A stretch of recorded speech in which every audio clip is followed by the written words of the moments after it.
Welcome to Burlap Teachers. Enjoy the video. You start by confirming prerequisites and taking the first actions now. Install the correct Teamviewer version on both ends and launch it.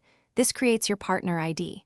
Once done, check that the network and firewall permit Teamviewer traffic and note the remote device's temporary password. If you want repeated access, set up unattended access and assign the device to your account so you don't rely on one-time passwords. These steps get you ready to connect immediately. Now you carry out the connection process. Enter the remote partner ID into your Teamviewer and click Connect. Then choose the authentication method.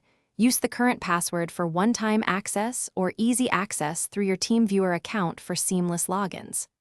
Once authenticated, pick the session mode. Full control to operate like a local user, file transfer to move data, or view only to monitor. Make sure screen resolution and quality settings match the task. Finish by closing the session and securing access afterward. When your work is done, end the connection, and if you enabled unattended access temporarily, remove or change its password. Check the session log to confirm actions. If you experience lag or disconnects, reduce display quality, disable hardware-accelerated settings, or try LAN mode. These changes often restore responsiveness.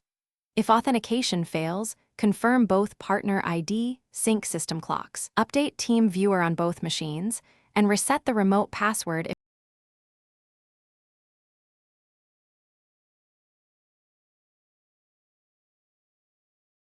Thanks for watching. Consider subscribing if this video helped you.